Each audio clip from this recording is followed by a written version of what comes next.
Hello everyone, मेरा नाम चित्रा लखेड़ा है और मैं स्वागत करती हूँ आप सभी का अपने यूट्यूब चैनल पर जिसका नाम है टेट क्लासेस विद चित्रा।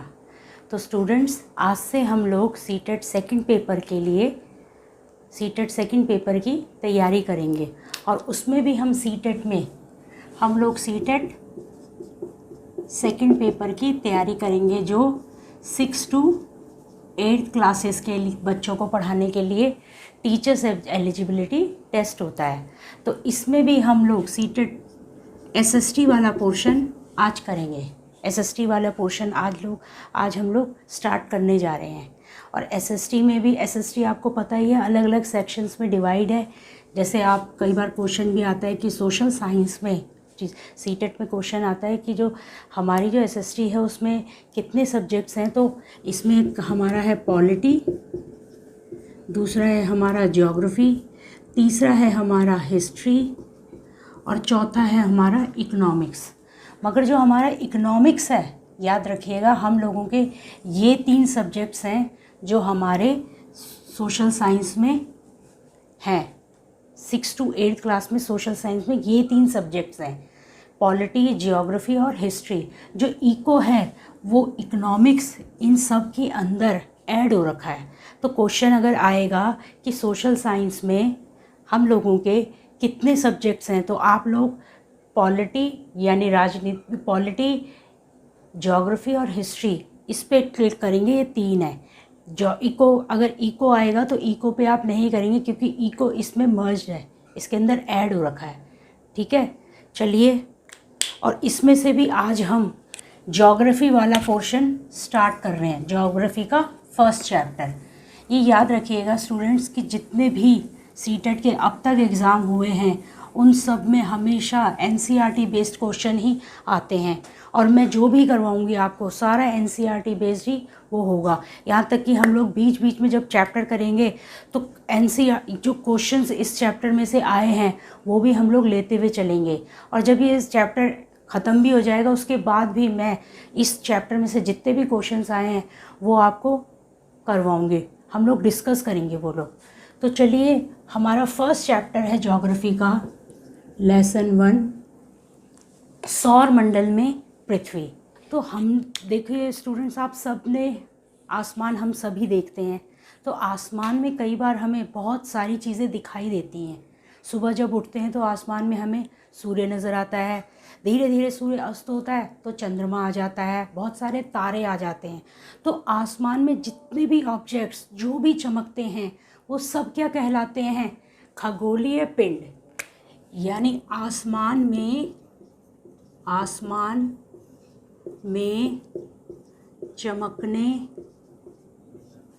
वाली सभी वस्तुएं बोलो या ऑब्जेक्ट्स, जो भी हमें आसमान में दिखाई दे रहा है। इसका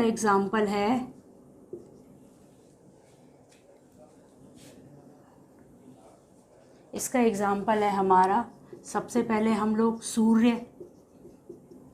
तारे या फिर हमारा चंद्रमा। सूर्य कुछ ऐसे, तारे या फिर हमारा चंद्रमा। तो ये चीज़ें, इनके अलावा भी हमें आसमान में बहुत कुछ दिखाई देता है। तो जो कुछ भी हम अपने आकाश में देखते हैं वो सभी क्या कहलाते हैं? खगोलीय पिंड। दोबारा से इसकी डेफिनेशन बता रही हूँ क्योंकि आता ही है क्वेश्चन कि आसमान में चमकने वाली सभी वस्तुएं या सभी पिंड जो खगोल में चमकते हैं वो सब क्या कहलाते हैं? हमारे खगोलीय पिंड कहलाते हैं। तो देखिए, खगोलीय पिंड को हमने मोटे तौर पर 2 भागों में विभाजित कर लिया है। एक भाग को हम बोलते हैं तारा और दूसरा है हमारा ग्रह। तो सबसे पहले हम तारे के बारे में पढ़ेंगे। अनगिनत आसमान में सबसे ज़्यादा जो चीज़ें हमें दिखाई देती हैं वो होते हैं हमारे तारे। अनगिनत है, इनको हम काउंट नहीं कर सकते। तो तारे, देखिए तारे हमें कैसे नज़र आते हैं? क्योंकि तारों के अंदर अलग सी रोशनी नज़र आती है।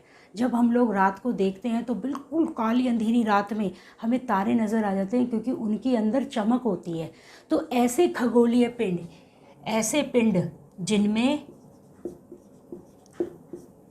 अपनी ऊष्मा प्लस प्रकाश होता है। ऐसे खगोलीय पिंड जिनमें अपनी ऊष्मा, जब ऊष्मा होती है इनके अंदर, गर्मी होती है, जब घर्षण करती है तो उससे क्या निकलती है, लाइट निकलती है। और वो लाइट इतनी दूरी पर, लाखों करोड़ों मील, ये बहुत दूर है हम लोगों से, फिर भी ये हमें इतनी दूरी से भी चमकते हुए नज़र आ जाते हैं, क्योंकि इनमें अपनी ऊष्मा है, अपनी हीट है इनके अंदर। और वही हीट जब घर्षण करती है, जब टकराती है, तो क्या निकलते हैं उसमें से, प्रकाश निकलता है।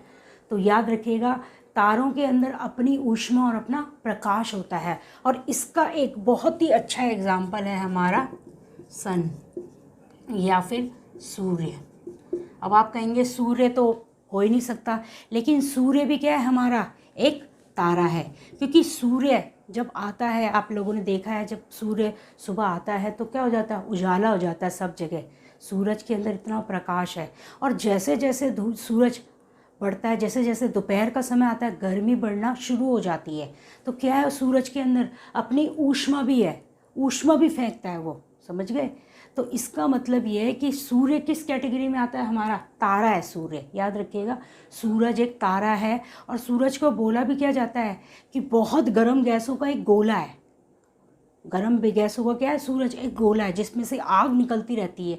और आग निकलती है तो उसमें से रोशनी भी निकलती है और ऊष्मा भी निकलती है, ठीक है। तो इसीलिए हम सूरज को क्या बोलते हैं, सूर्य भी एक तारा है जो पृथ्वी के सबसे नज़दीक का तारा है, पृथ्वी का नज़दीकी तारा। ये आ भी चुका है कई बार क्वेश्चन कि सूर्य पृथ्वी के सबसे नज़दीक का तारा कौन सा है, तो आंसर हमारा आएगा सूर्य।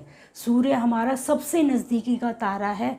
और सूर्य ही एकमात्र ऐसा तारा है जो सभी ग्रहों, सभी उपग्रहों, जितने भी सौर मंडल में ऑब्जेक्ट्स हैं, सभी के अंदर लाइट और ऊष्मा कौन देता है, वो हमारा सूर्य है। याद रखिएगा, सूर्य ही एकलौता है तारा जो सभी ग्रहों को, इसके पृथ्वी के अलावा और भी ग्रह हैं हमारे, उन सभी के अंदर लाइट और ऊष्मा का संचार कौन करता है, हमारा सूर्य।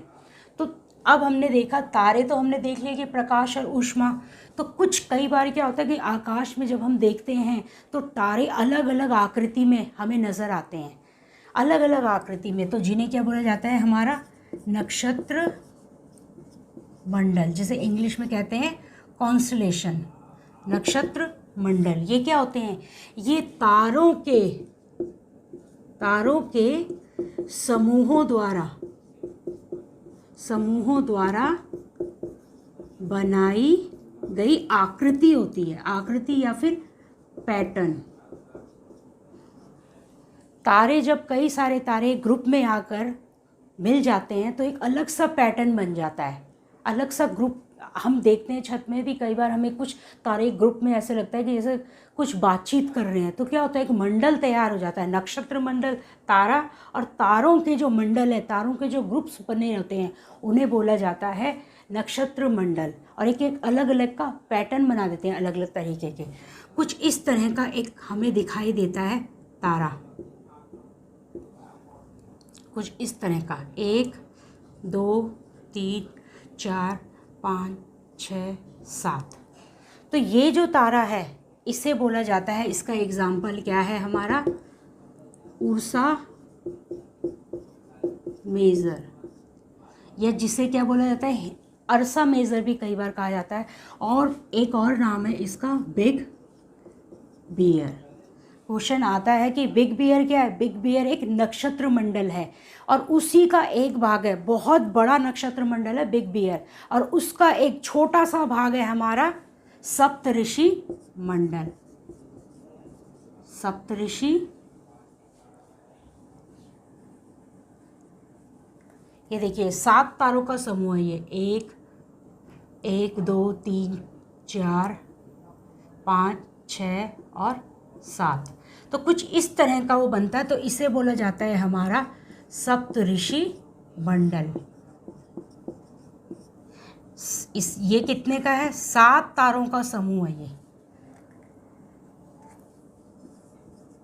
7 तारों का समूह। 7 तारे मिलकर एक सप्तऋषि मंडल का निर्माण कर रहे हैं। यहाँ पर बना देती हूँ मैं आपके लिए, थोड़ा सा बड़ा हो जाएगा ना।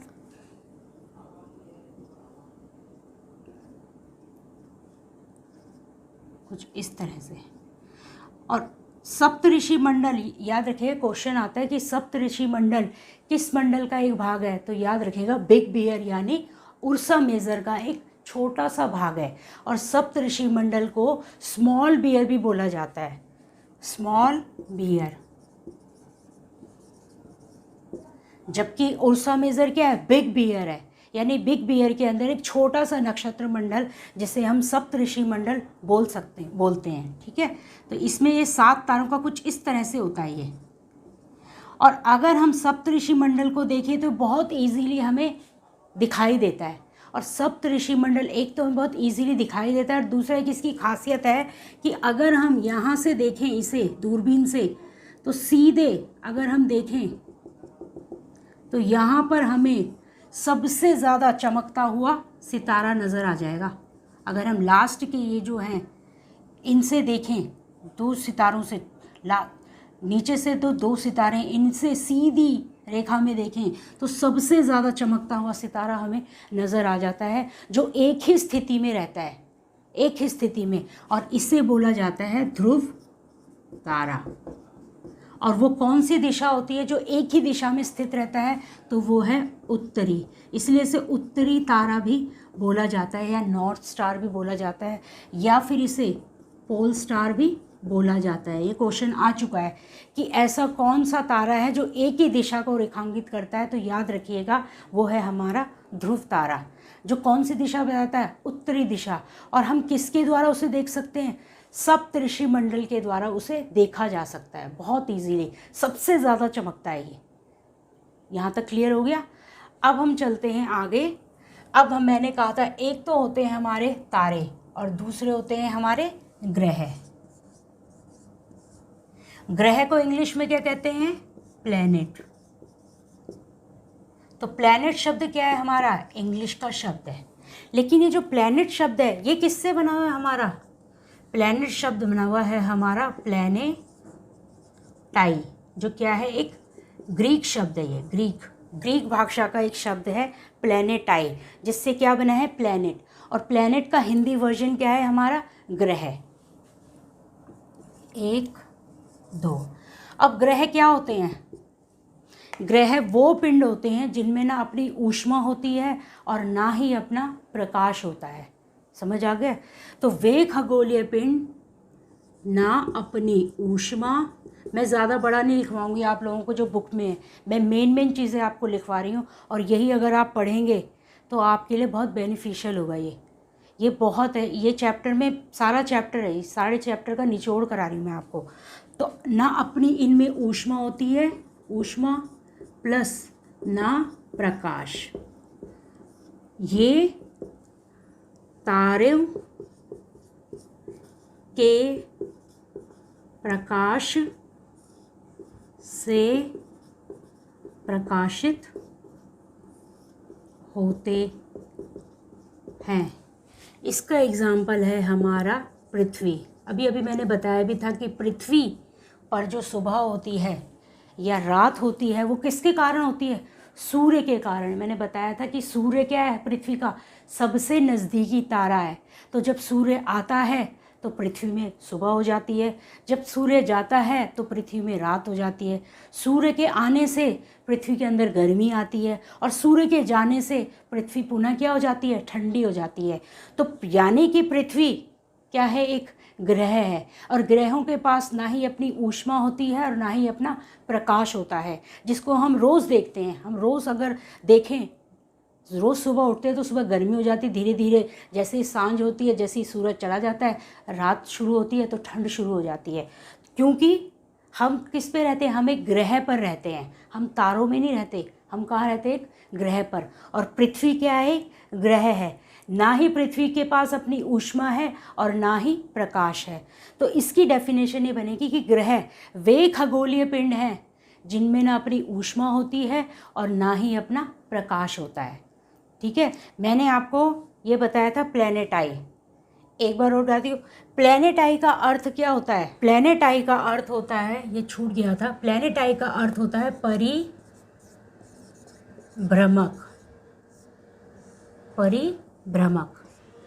याद रखिएगा, चारों ओर घूमने वाला। क्वेश्चन आता है कि परिभ्रमक का मतलब क्या है? चारों ओर घूमने वाला।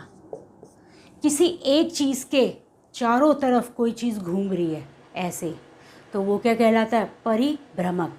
जैसे जो ग्रह है, पृथ्वी है, हम सबको पता है पृथ्वी किसके चक्कर लगा रही है? सूर्य के चक्कर लगा रही है पृथ्वी। समझ गए? पृथ्वी किसके चक्कर लगा रही है? सूर्य के। और सूर्य के ऐसे चारों तरफ वो घूम रही है, इसीलिए। और पृथ्वी के अलावा 7 अन्य ग्रह भी हैं जो ऐसे ही सूर्य के चक्कर लगा रहे हैं, याद रखिएगा। और वो सब क्या कहलाते हैं? हमारे ग्रह कहलाते हैं। तो ग्रहों को क्या बोला जाता है ग्रीक भाषा में? प्लैनेटाई। और प्लैनेटाई का मतलब ही क्या है? परिभ्रमक। जो ऐसे सूर्य के आसपास कुछ इस तरह हमारा सूर्य है, सन है, और इसके आसपास इस तरह से सारे क्या कर रहे हैं? चक्कर लगा रहे हैं, सारे के सारे पिंड। जैसे ये हो गया, ये हो गया, ऐसे हो गया, और भी सारे के सारे ग्रह सूर्य के चारों तरफ चक्कर लगा रहे हैं। मैंने आपको बताया कि पृथ्वी क्या करती है? सूर्य के चक्कर लगा रही है, और अन्य ग्रह। लेकिन पृथ्वी का भी एक अपना उपग्रह है जो पृथ्वी से टूटकर बना है, उसे कहते हैं चंद्रमा। तो चंद्रमा भी क्या एक परिभ्रमक की तरह है। किसके चक्कर लगा रहा है? वो सूर्य के चक्कर नहीं लगाता, वो पृथ्वी के चक्कर लगाता है, याद रखिएगा। तो अगर हम सूर्य से आगे की तरफ बढ़ें, ये हमारा सूर्य है, सन है, और अगर हम इससे आगे की तरफ बढ़ें तो हमारे टोटल 8 ग्रह और हैं। टोटल कितने ग्रह हैं? 8 हैं, जिनमें सबसे पहला ग्रह कौन है? हमारा बुध। सबसे पहला ग्रह हमारा कौन सा है? सूरज के सबसे नज़दीक बुध। उसके बाद हमारा आ जाता है शुक्र। उसके बाद कौन सा है हमारा? शुक्र। तीसरे नंबर पर पहला, दूसरा, इनका क्रम भी याद रखना ज़रूरी है। तीसरे नंबर पर है हमारी पृथ्वी। याद रखिएगा, इनका क्रम जानना बहुत ज़रूरी है, क्योंकि क्वेश्चन में आता है कि सूर्य से अगर हम बाहरी तौर पर सौर मंडल में जाएंगे तो हमारे जो चौथे स्थान पर कौन सा ग्रह है, या 5वें पर कौन सा है, या सूर्य के सबसे नज़दीक कौन सा ग्रह है, या सबसे दूर कौन सा है। तो आपको इनके सीक्वेंस याद होनी चाहिए। सबसे पहला हमारा बुध है, फिर हमारा शुक्र, फिर हमारी पृथ्वी, फिर पृथ्वी के साथ ही आजकल चल रहा है मंगलयान चौथे नंबर पर। जस्ट पृथ्वी के देखो कौन नेबर है? एक मंगल है और एक शुक्र है। मंगल के बाद हमारा सबसे बड़ा बृहस्पति, ये सबसे बड़ा है, 5वें नंबर पर है बृहस्पति। सबसे पहले बुध, शुक्र, पृथ्वी तीसरे नंबर पे, मंगल, बृहस्पति, और बृहस्पति के बाद हमारा है शनि। छठे नंबर पर कौन सा है हमारा? शनि। 7वें नंबर पर है हमारा यूरेनस। याद रखिएगा, यूरेनस को क्या बोला जाता है? अरुण। कई बार अरुण शब्द भी आ जाता है, हिंदी में यूरेनस को अरुण बोलते हैं। और यूरेनस हमारा 7वें नंबर पर है। उसके बाद है हमारा नेपच्यून। नेपच्यून को बोला जाता है वरुण। एक दूसरा नाम भी है नेपच्यून ग्रह का, और क्या है उसका नाम? वरुण। और ये हमारा है 8वें नंबर पर, याद रखिएगा। तो ये हमारे सूर्य के, अगर हम धीरे धीरे सूर्य से दूरी पर जाएंगे तो टोटल हमारे 8 ग्रह हैं। इनका सीक्वेंस आपको याद होना चाहिए, ठीक है। पहले क्या होता था कि पहले पुरानी बुक्स में हमें एक और ग्रह के बारे में बताया गया है, ये रहा प्लूटो।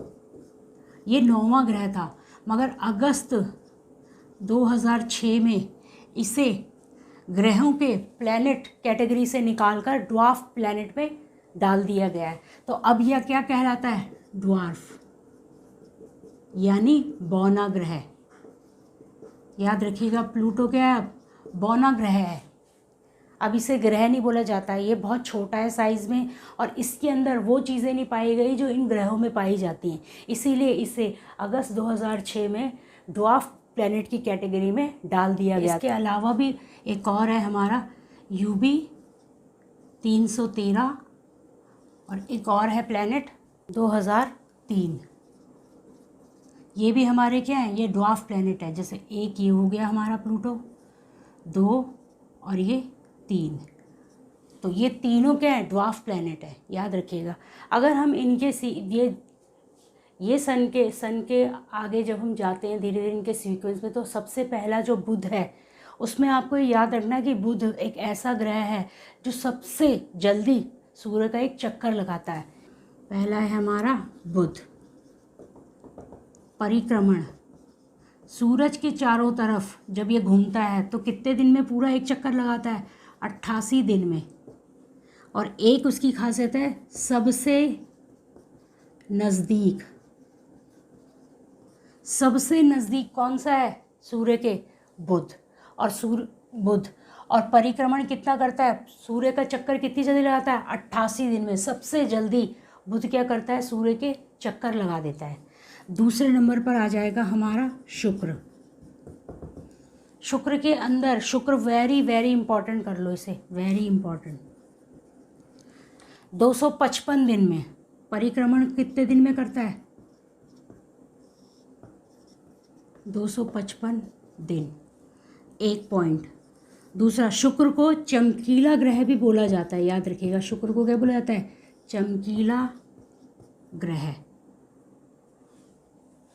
तीसरी इसकी खासियत है, शुक्र को बोला जाता है जुड़वा बहन। किसकी? अर्थ की। जुड़वा बहन। शेप और साइज में ये अर्थ के लगभग बराबर है, इसलिए इसको ट्विन सिस्टर बोला जाता है। किसका? पृथ्वी की। एकदम पृथ्वी के क्या है? साथ में ही है, दिख रहा है आपको दूसरे नंबर पर।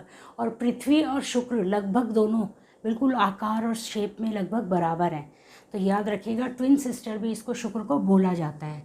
चौथा पॉइंट है शुक्र का कि इसे भोर तथा सांझ का तारा बोला जाता है। कई बार आता है क्वेश्चन कि भोर यानी मॉर्निंग और इवनिंग स्टार बोला जाता है इसे, मॉर्निंग एंड इवनिंग स्टार, ये याद रखिएगा।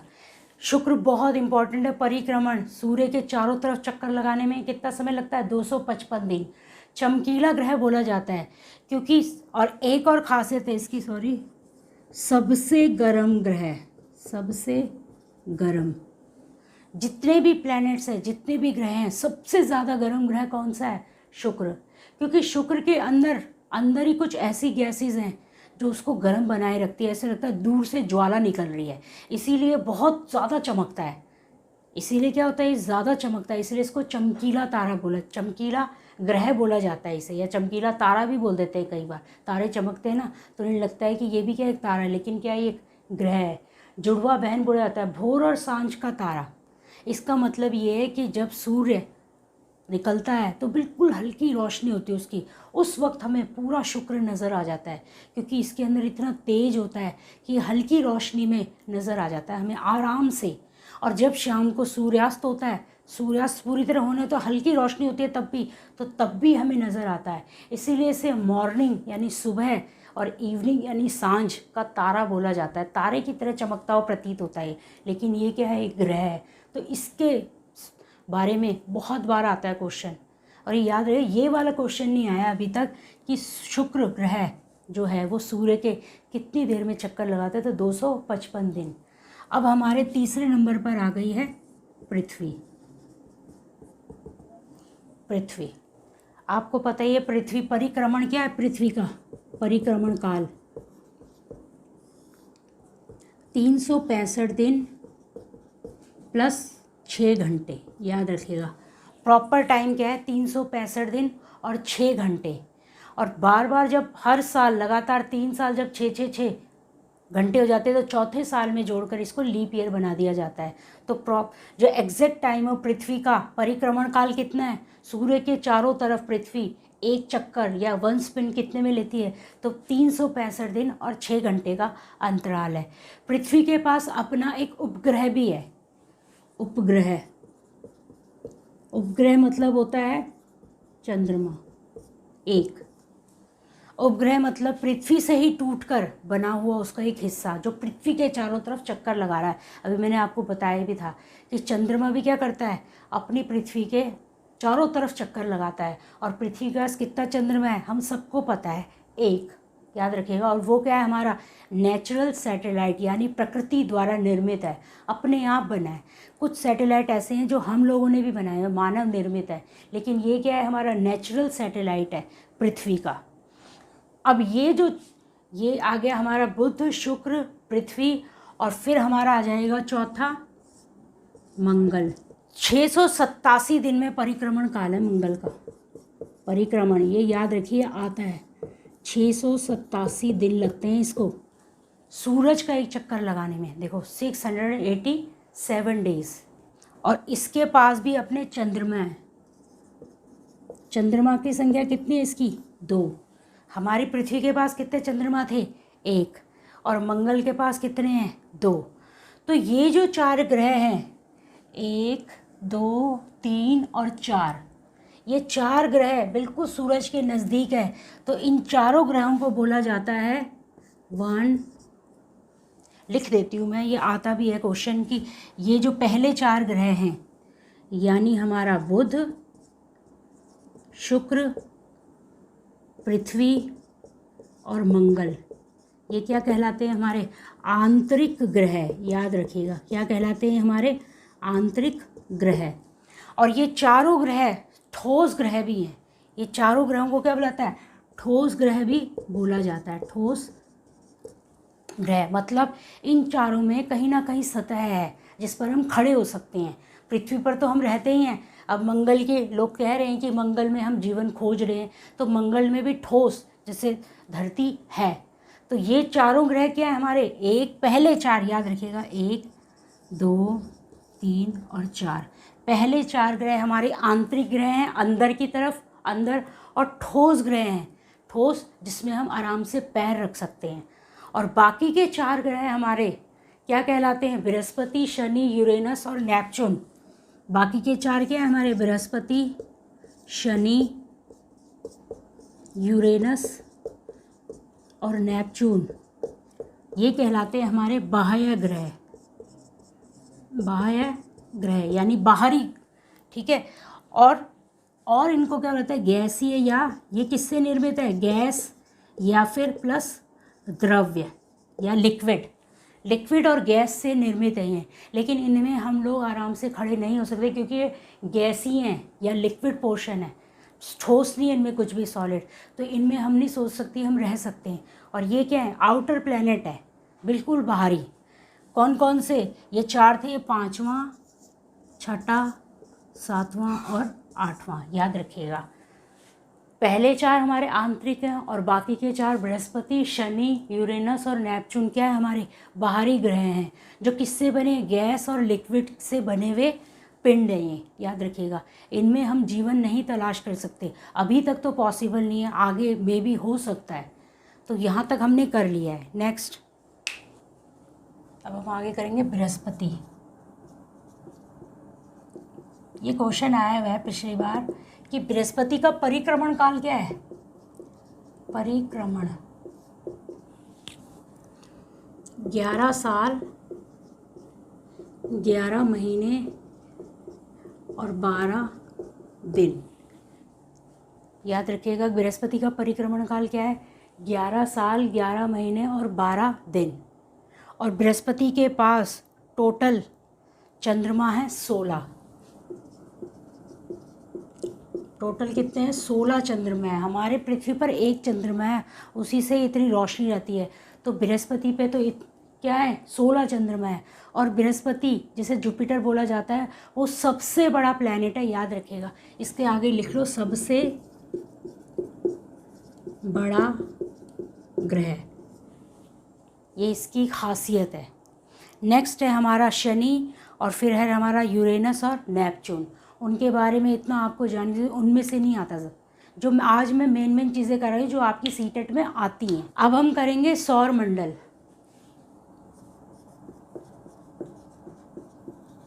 सौर मंडल मतलब सूर्य प्लस ये 8 ग्रह प्लस अन्य जो है हमारे अन्य खगोलीय पिंड। याद रखिएगा बहुत से ऐसे भी पिंड हैं जिनके नाम भी हम नहीं जानते, लेकिन वो भी क्या कर रहे हैं? वो भी सौरमंडल का हिस्सा हैं। खगोलीय पिंड ये सभी क्या हैं? ये सभी क्या है? सौरमंडल। इन सभी पिंडों को मिलाकर सूर्य 8 ग्रह और ये सभी पिंडों को मिलाकर क्या बनता है? सौरमंडल बनता है। सौरमंडल मतलब सूर्य का मंडल। सौर को इंग्लिश में कहते हैं सौर क्या है? सोल, ग्रीक का शब्द है भी सोल, और सोल से ही क्या बना है हमारा? Solar system. याद रखिएगा, जो सौर मंडल है वो ग्रीक शब्द सोल से बना हुआ है। सोल का मतलब होता है सूर्य। तो सूर्य और उसके 8 ग्रह, यानी सूर्य क्या है? सेंटर में, एकदम केंद्र में स्थित है हमारा सूर्य, केंद्र में स्थित। ये हमारा जैसे सूर्य है, और इसके आसपास ये 1, ये 2, ये 3, ये 4, 5, 6, जितने भी ग्रह हैं ये इसके बिल्कुल आसपास चक्कर लगा रहे हैं, और सेंटर में हमारा सूर्य है। ये देखिए, सबसे पहले हमारा क्या था? बुध, फिर था हमारा शुक्र, फिर था हमारा पृथ्वी, फिर था हमारा मंगल, फिर था हमारा बृहस्पति, फिर था हमारा शनि। अब हमारा क्या आ जाएगा? यूरेनस, और एक और आ जाएगा हमारा नेपच्यून।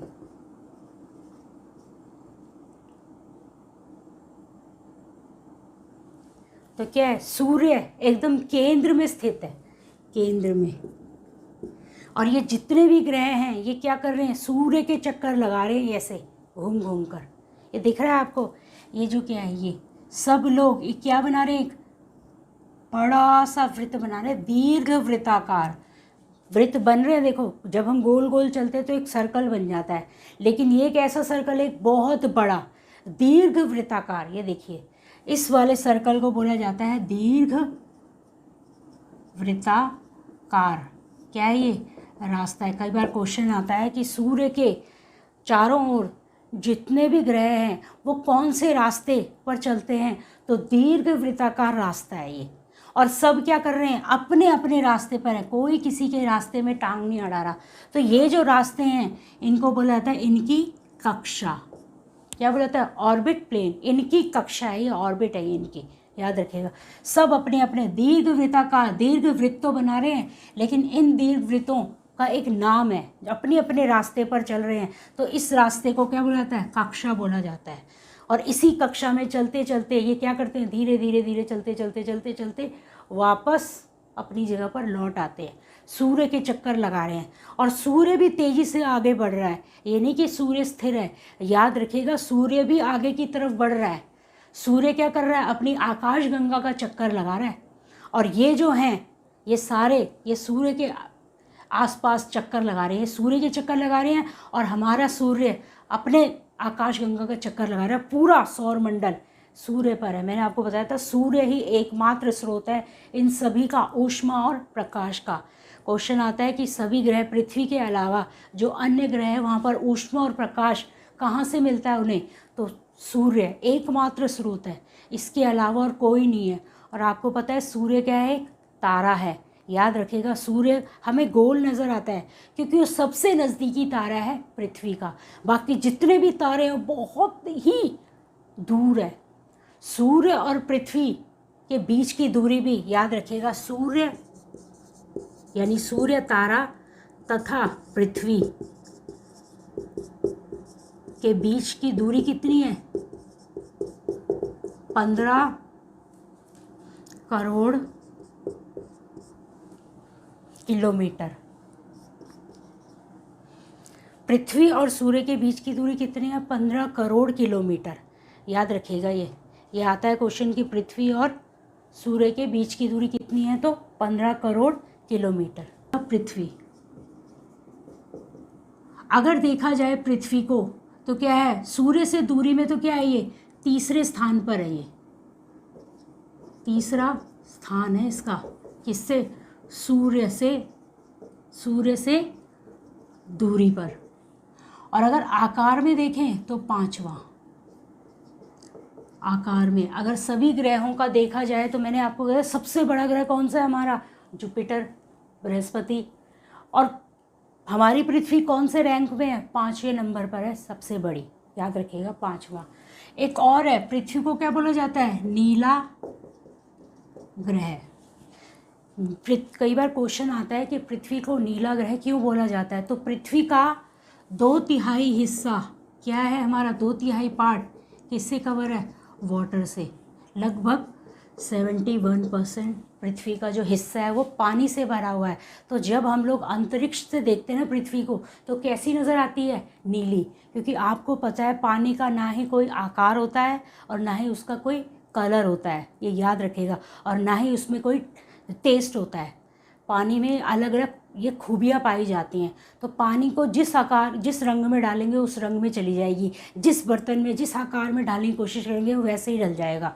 तो जब हम अंतरिक्ष से हमारी पृथ्वी को देखते हैं तो पृथ्वी कैसी नज़र आती है, हमें नीली नज़र आती है, क्योंकि उसमें 2/3 पार्ट क्या है, पानी से भरा हुआ है उसका। और एक आता है अनोखा ग्रह, ये भी आता है कई बार क्वेश्चन कि पृथ्वी को अनोखा ग्रह क्यों बोला जाता है। क्योंकि पृथ्वी ही एकमात्र ऐसा ग्रह है जिस पर मानव जीवन से संबंधित जितनी भी हमारी आवश्यकताएं हैं वो सब हमारी पृथ्वी हमें देती है। हवा, जल, पर्यावरण, ठीक है, जीव जंतु,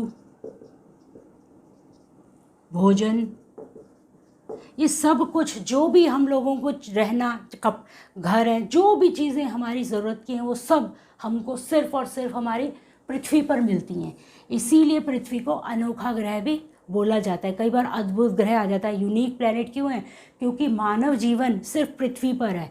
ना ही पृथ्वी बहुत ज़्यादा गर्म है और ना ही पृथ्वी बहुत ज़्यादा ठंडी है, ना ही पृथ्वी सूर्य के बहुत नज़दीक है और ना ही बहुत ज़्यादा दूर है, बिल्कुल बराबर मार्जिन पर है। पृथ्वी का टेम्परेचर भी बहुत ज़्यादा नहीं है, एकदम से गर्म नहीं होती, एकदम से ठंडी नहीं होती। 12 घंटे की सुबह हो जाती है, 12 घंटे की हमारी शाम, धीरे धीरे ठंडक शुरू हो जाती है। तो ये नहीं कह सकते हम कि पृथ्वी के अंदर तापमान एकदम बढ़ रहा है या कम हो रहा है। सब कुछ है पृथ्वी में, जो कुछ हमें जीने के लिए ज़रूरी है, जो जो चीज़ें हमारी हैं। ऑक्सीजन है, हवा, ऑक्सीजन, कार्बन डाइऑक्साइड, पेड़ पौधे, पानी है, सलाइन वाटर, उसको हमने क्या किया, साफ़ कर लिया है। तो हर चीज़ है, जो भी हमारे एसेंशियल चीज़ें हैं वो सब कुछ पृथ्वी पर पाई जाती हैं। पृथ्वी का परिक्रमण मैंने आपको बता चुकी हूँ। पृथ्वी अपने पर जो रोटेशन होता है, घूर्णन जिसे कहते हैं, पृथ्वी का घूर्णन टाइम क्या है, 24 घंटे, जिससे क्या बोला जाता है, एक दिन भी बोला जाता है। और परिक्रमण दोबारा से बता देती हूँ, परिक्रमण क्या है पृथ्वी का, 365 दिन, और याद रखिएगा 6 घंटे पर निशान लगाना है, 365 दिन और 6 घंटे, ठीक है, परिक्रमण काल है इसका। और अपने जगह पर पृथ्वी जब घूम रही है अपने अक्ष पर, तो वो 24 घंटे में एक दिन पूरा कवर कर लेती है। याद रखना, एक दिन में दिन और रात दोनों आते हैं। बच्चे कंफ्यूज आते हैं, हर दिन तो सिर्फ सुबह का ही होता है, नहीं, एक दिन मतलब 24 घंटे का एक दिन पूरा वनडे होता है, जिसमें दिन और रात दोनों होते हैं। उसे घूर्णन काल बोला जाता है पृथ्वी का। और जब सूर्य के चारों तरफ चक्कर लगाती है तो वो होता है 365 दिन और 6 घंटे का काल है, ठीक है। पृथ्वी का मैंने आपको बताया था एक अपना उपग्रह है, और वो है हमारा चंद्रमा।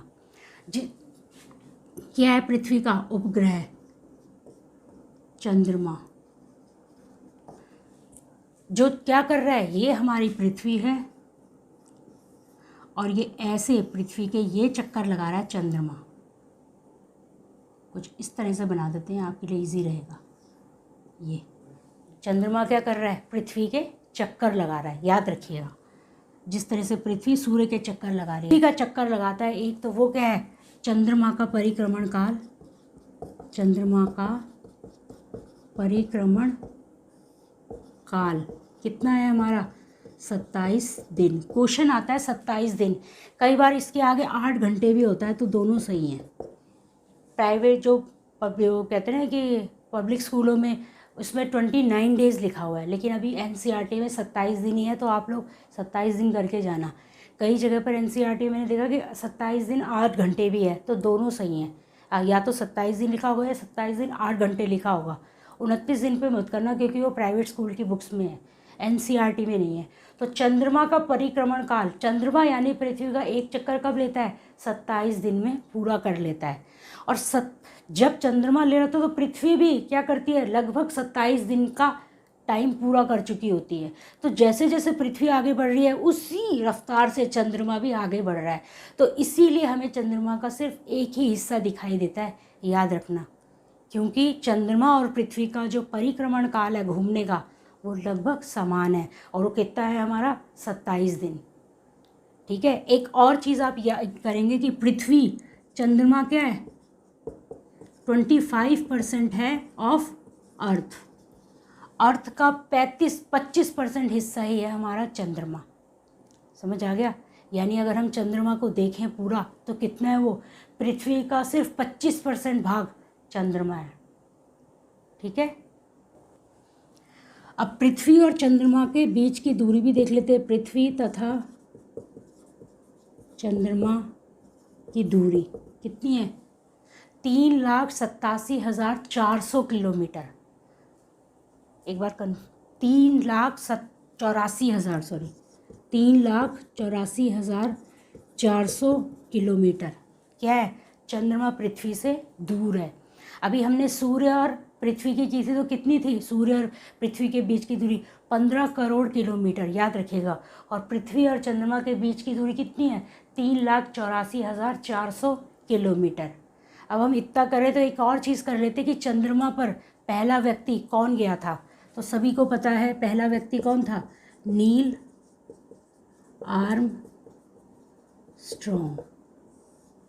ठीक है, और हमारे देश में सबसे पहला व्यक्ति कौन था जो चंद्रमा पे गया था, वो था हमारा राकेश शर्मा, 1984। इसका याद रख लो, ये गए 1969 में। ये डेट्स आती नहीं है इतना, ये पता होना चाहिए। नील आर्मस्ट्रॉन्ग पहला व्यक्ति था जो चंद्रमा पे जिसने पहला कदम रखा, ये भी आता है, या पहली बार पहुंचा। और हमारे देश से भारत, ये भारत देश से कौन गए थे हमारे, राकेश शर्मा। किसकी सहायता से, रूस की सहायता से। किसकी सहायता से, ये आता है रूस की सहायता से ये गए थे चंद्रमा पर। एक और चीज़ आपको बताना चाहिए, चंद्रमा पर कई बार हमने छाया देखी है, याद रखिएगा। चंद्रमा पर क्या है, चंद्रमा पर कई बार लोग कहते हैं कि नहीं सबकी बातें कि चंद्रमा पर निशान है, क्या है। तो चंद्रमा पर बहुत बड़े बड़े गड्ढे हैं, और जब वो दूर से नज़र आते हैं ना, जब ज़्यादातर चांदनी रात होती है तो जब उस पर सूरज की रोशनी पड़ती है, याद रखिए चंद्रमा की भी अपनी कोई रोशनी नहीं है, वो किसकी रोशनी से चमकता है, सूर्य की रोशनी से चमकता है। मैंने कहा था सूर्य ही एकमात्र ऐसा स्रोत है जो सभी ग्रह और उपग्रहों को क्या देता है, प्रकाश और ऊष्मा देता है। तो चंद्रमा पर जब सूर्य की रोशनी पड़ती है तो उसमें क्या है, बड़े बड़े गड्ढे हैं, बड़े बड़े गड्ढे जो हमें ऐसे नज़र आते हैं कि अरे बड़े बड़े स्पॉट्स हैं। वो स्पॉट नहीं, क्या हैं, बड़े बड़े गड्ढे हैं जो हमें दूर से बड़े बड़े दाग से नज़र आते हैं।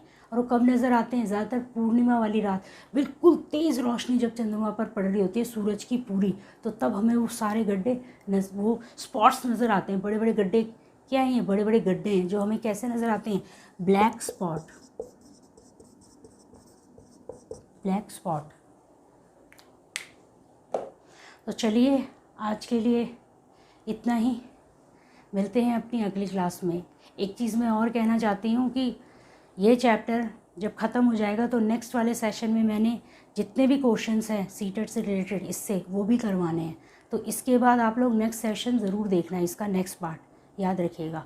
और जो भी अगर आपको समझ नहीं आता है तो आप लोग मुझे ज़रूर बताइए, और ज़्यादा मैं और ईज़ी कैसे कर सकती हूँ ये मुझे बताइएगा, क्योंकि मैंने ये वो चीज़ें ली हैं जहाँ से क्वेश्चन उठकर आते हैं आपके सीटेट में। अगर आप ये कर लेंगे तो मुझे नहीं लगता कि आपको एनसीईआरटी वगैरह करने की ज़रूरत पड़ेगी। और जो भी चीज़ छूट गई है या आगे के उसमें मैं आपको क्लियर करवाऊँगी। तो चलिए मिलते हैं अपनी नेक्स्ट वीडियो में, तब तक के लिए नमस्कार।